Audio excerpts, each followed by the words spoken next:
সকাল বন্ধুরা, মিঠু সিম্পল লাইফস্টাইলে তোমাদের সবাইকে ওয়েলকাম। আশা করছি তোমরা সবাই খুব খুব ভালো আছো, আর আমিও বেশ ভালোই আছি। শীতের আরও একটা নতুন সকাল তোমাদেরকে একেবারে সাথে নিয়ে শুরু করছি আজকের আরেকটি নতুন ব্লগ। বেশ কয়েকদিন ধরে যে কয়েকটা ব্লগ দেখছো, এখানে কিন্তু আমি খুব একটা সকালবেলা তোমাদেরকে সাথে শেয়ার করছি না। আসলে আমি ঘুম থেকে কিন্তু খুব সকাল সকাল একদমই উঠছি না। ঠান্ডাটা একটু পড়েছে, তবে খুব ঠান্ডা পড়েছে তা একদমই নয়। যাই হোক, যে ঠান্ডাই পড়েছে উঠছি না, ইচ্ছে করেই শুয়ে বসে থাকছি লেট করে। আর ওর বাবা থাকাতে যে কাজকর্ম সকালবেলার একটু করা থাকে সেগুলো না ওর বাবাই ধোয়া কাচাগুলো করে দিচ্ছে। তো সেই কারণে আর আমি তাড়াতাড়ি উঠছি না, বা উঠে গিয়ে ক্যামেরাবন্দি করার আমি চেষ্টাও করছি না। ভাবছি যে থাক, এই ঠান্ডার মধ্যে যে কদিন ওর বাবা আছে একটুখানি আমি রেস্ট নিয়ে নিই, পরে তো তোমাদের সাথে আবার শেয়ার করব সেই সকালবেলার কাজগুলো। আর এই দেখো, চেয়ার দুটো এনে না এখানে রেখেছি। আর দুটো যে আছে, 4টে চেয়ার তো কেনা হয়েছে, সেই বাদ বাকি দুটো ওপরে রেখে দেওয়া হয়েছে। খুব একটা চেয়ার তো আমার ঘরে লাগে না, আর লোক কোথায়, তবু যাই হোক পছন্দ হলো তো নিয়েছিলাম চেয়ার দুটো। আর কি বলো তো, এখানে রাখলাম যেহেতু স্পেসটা একটু ফাঁকা আছে, তো ভাবলাম যে 2-1 দিন বসি। খুব একটা মনে হয় ভালো লাগছে না দেখতে, জ্যাবড়া জ্যাবড়া একটু লাগছে। তো তারপরে ভেবেছে যে তুলে দেবো, নতুন বলে একটু মাঝে সাঝে যদি একটু বসে এই আর কি। আর ব্রেকফাস্ট হয়ে গেছে, রুটি, এই রেগুলার বেসিক যেটা বানাই আর কি। বিশেষ করে ওর বাবা থাকলে ওটসের কোনো ঝামেলা আমি নিতে যাই না, কারণ ওর বাবা ওটস খাবে না। ওটস খেলেও সেই রুটি বানাতে হবে, সেই কারণে কিন্তু এখন আর ওটস একদিনও খাবো না আমি নিজেও। যখন ওর বাবা চলে যাবে, মেয়ে চলে যাবে, তারপরে হয়তো আমি ওটস খাবো, কারণ মেয়েও একদম ওটস পছন্দ করে না। আর কি বলতো, একটা কুমড়ো সবজি বানিয়েছিলাম মটরশুঁটি ধনেপাতা দিয়ে, দারুণ লাগে খেতে ওটা। আর মিষ্টির কুমড়োটা বেশ ভালো ছিল। রুটি বানানোর পর অবশ্যই কিন্তু গ্যাসটা একটু মুছে নেবে, দেখবে রুটির আটার যে গুঁড়োগুলো সেগুলো কিন্তু পড়ে। আজকে দেখেছি বেশ অনেকটা পড়েছে এর মধ্যে গুঁড়ো, কোনো দিন একটু বেশি পড়ে যায়। যাই হোক বন্ধুরা, এটা যখন একটুখানি ঠান্ডা হবে গ্যাস ওভেনটা, তারপরেই কিন্তু মুছে নেবে। তাহলে দেখবে রান্না করতে তোমার জিনিসটা পরিষ্কার পরিচ্ছন্ন থাকলে ইচ্ছেও হবে, আর তার ওপরে কী হবে, তেল চিটচিটে পড়ে ওই আটার গুঁড়োগুলো আটকে থাকবে না, খুব সহজে পরিষ্কার করতে কিন্তু সুবিধে হবে। এটা আমি সব সময় না করার চেষ্টা করি। ধরো খুব হুটোবাটা আছে তখন হয়তো কখনো রেয়ারলি আমি করতে পারি না, তাছাড়া কিন্তু বেশিরভাগ সময়ে আমি এটাকে পরিষ্কার করে রাখার সাথে সাথে চেষ্টা করি। ব্রেকফাস্টটা করে নিই তারপরে করি, কারণ গরম অবস্থাতে এটাকে পরিষ্কার না করাই ভালো।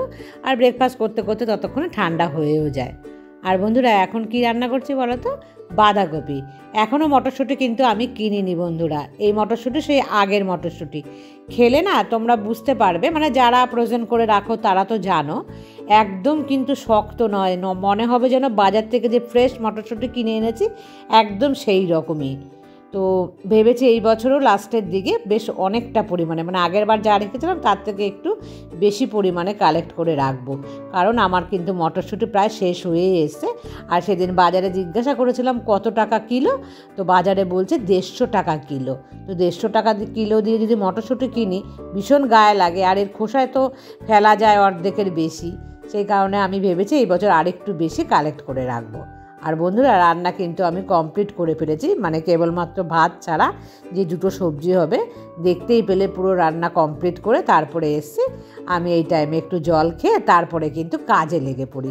টুকটাক যা কাজ, এখন খুব বেশি ভারী কাজ আমি করছি না, আর যেটা করছি সেটাই তোমাদের সাথে কিন্তু আমি শেয়ার করার চেষ্টা করছি।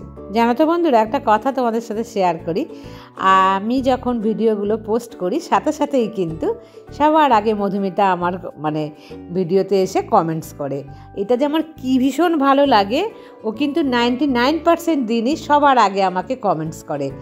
আর কোনো সময় যদি ওর কোনো ব্যস্ততা বা জরুরি কোনো কাজ থাকে তখন হয়তো ও পরে করে, কিন্তু ও করেই আমাকে প্রথম কমেন্টস। আর ভীষণ ভীষণ কিন্তু ভালো লাগে আমার এটা। তারপর আমার নতুন সাবস্ক্রাইবার পায়েল, রুনা, এরা কিন্তু আমাকে কমেন্টস করে ভিডিও ছাড়ার সাথে সাথেই, কিছুক্ষণের মধ্যেই। এই জিনিসটা তো ভীষণ আমার ভালো লাগার। আর রুনা আমাকে বেশ যে একটা রেসিপি বলেছো, সেই রেসিপিটা কিন্তু আমি ট্রাই করেছি, সেটাও কিন্তু ভীষণ ভীষণ টেস্টি ছিল।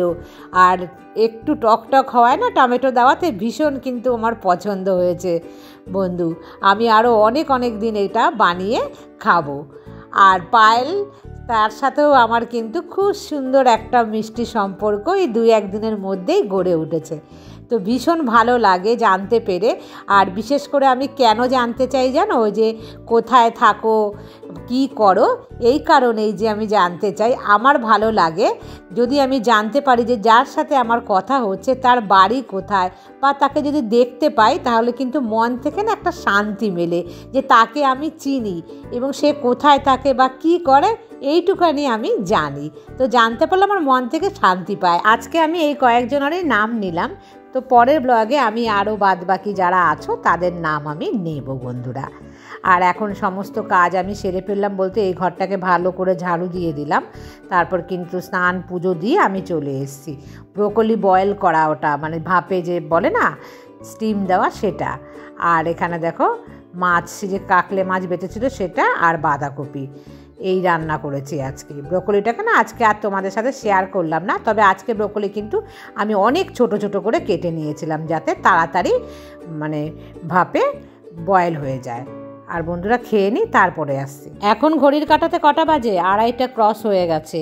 প্রত্যেক দিনই দেরি হয়ে যায়, আর শীতকালে না একটু দেরি হয়ে যায় দেখবে দুপুরবেলার খাওয়া দাওয়া করতে, কারণ সকালটা যে অনেক লেটে শুরু হয় সে কারণেই কিন্তু অনেকটা লেট হয়ে যায় দুপুরবেলায়। যাই হোক বন্ধুরা, খাওয়া দাওয়া করে দুজনে এখন আসলাম যে একটুখানি রেস্ট নিই, মানে কিছুক্ষণ। আর এই যে কাঁচের জানলা না, দেখো কীরকম বাইরে আলো দেখা যায়। আমি না দুপুরবেলা একদমই ভালো করে এইভাবে শুতে পারি না, মানে আমার ঘুমটা আসে না এই আলোর জন্য। নিচের ঘরে ঘুমোলে কাঠের জানলা, রোদটা ঢোকে না, সেখানে কিন্তু ভালোভাবে শোয়া যায়। আর দেখো বসে বসে মোবাইলে সিরিয়াল দেখছে, আর আমি সেই বলছি যে তুমি সিরিয়াল দেখো পুরুষ মানুষ হয়ে, এই বলে হাসাহাসি করছি। আর কি হয়েছে দেখো বন্ধুরা, যখন মানে খেয়ে দিয়ে শুতে গেলাম না, তখন খুব বায়না করছিলাম আমি যে একটু মিষ্টি নিয়ে এসো, মিষ্টি নিয়ে এসো। দেখো সে মিষ্টি নিয়ে এসে নিজে নিজে খাওয়াও শুরু করেছে। এটা রসমালাই খাচ্ছে, রসমালাই খেতে গিয়ে একদম গালে গায়ে দেখো ফেলে কি করেছে, আর আমাকে ডাকছে খেয়ে যাও খেয়ে যাও। তো আমি কি করলাম বলো তো, আসলাম উঠে এসে রসমালাই খাচ্ছি। আর রসমালাই তো দারুণ লাগে। আর ঘড়ির কাঁটায় কটা বাজে দেখেছো? 4টে। খেয়ে দিয়ে নিয়ে আবার দুজনা গিয়ে শুয়ে পড়েছি, যে কি করব, ঠান্ডার মধ্যে ভালো লাগছে না। তো আমি শুয়ে শুয়ে মোবাইল এডিটিং করছিলাম, আর পাশে বসে সে কিন্তু মোবাইল দেখেই যাচ্ছে। এখন সন্ধে পুজো দিয়ে তারপরে আসলাম, আর একটু তোমাদের না দেখাচ্ছি আমার হাজব্যান্ড ডাইনিং স্পেসটাকে সাজিয়েছে পুরনো জিনিস দিয়েই। এই যে ফুলের এটা দেখতে পাচ্ছ, এটা না অনেক আগের, মানে যখন এই বাড়িটা প্রথম বানিয়েছিলাম তখন এখানে আমি এটা লাগাতাম। আর এই যে এখানে একটা স্ট্যান্ড ছোট্ট কালো রঙের, তোমরা খেয়াল করেছো কিনা আমি জানি না, এটা এখানেই থাকে। আর এই ফুলটা এখানেই কিন্তু থাকতো। প্রায় 10 থেকে 12 বছর আগে এই ফুলটা কেনা ছিল। তো ওর বাবা ধুয়ে টুয়ে রেখে দিয়েছিল, যেহেতু নিচে আর থাকি না, ওর বাবা বলেছে ধুলোবালি হয়ে থাকবে তো তুলে রাখি। তা আমি বললাম এবার একটু নিচে নামাও, দেখতে না বেশ ভালো লাগে যদি একটু সাজিয়ে রাখি। তো কখন লাগিয়ে রেখে গেছে আমি দেখিনি, এখন এসে আমি দেখছি।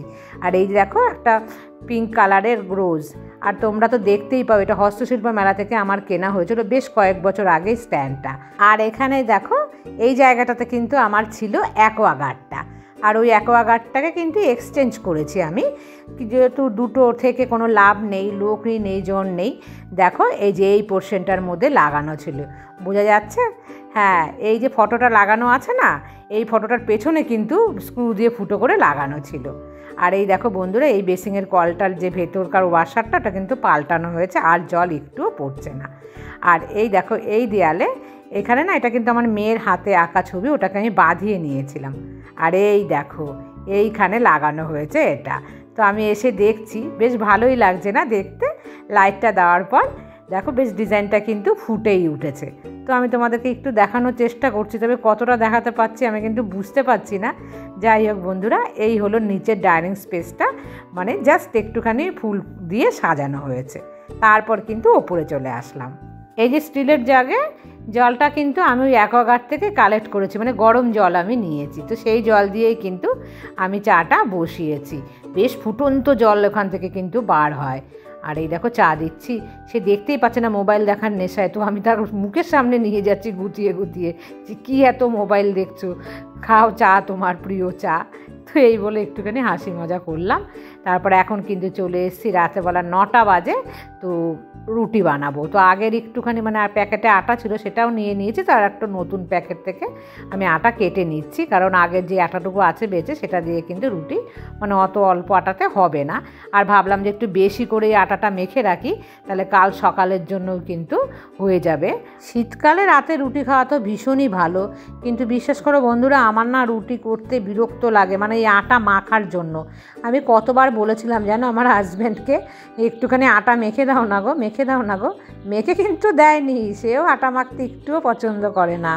তারপর আমি উঠে এসে আটা মাখলাম, আর এই দেখো এখান থেকে কিন্তু আমি আরেকটু গরম জল কালেক্ট করে নিচ্ছি, কারণ আমার রুটি বানানো হয়ে গেছে, এবার খাবো। আর ঠান্ডা জল তো আমি একদমই খেতে পারি না, আর খুব সুবিধে হয়েছে আমার মনে হচ্ছে এটা হওয়াতে। দেখা যাক আগে আগে কীরকম কাজ দিচ্ছে, সেই রিভিউটা অবশ্যই তোমাদেরকে আমি দেবো। আর দেখো রাতে কতগুলো রুটি বানিয়েছি। আর কি দিয়ে খাবো, বাঁধাকপির ঘন্ট দুপুরের, আর এই যে নিয়ে এসেছিলো গুড়ের রসগোল্লা, সেই দুটো দিয়েই কিন্তু রুটি খাবো আমরা।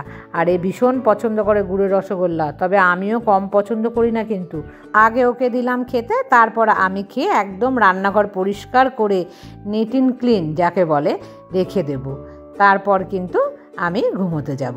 তো বন্ধুরা আজকের মতন এই পর্যন্তই রাখছি, আবার তোমাদের সাথে দেখা হবে নেক্সট ব্লগে। ততক্ষণ তোমরা সবাই ভালো থেকো, সুস্থ থেকো আর সাবধানে থেকো। Good night.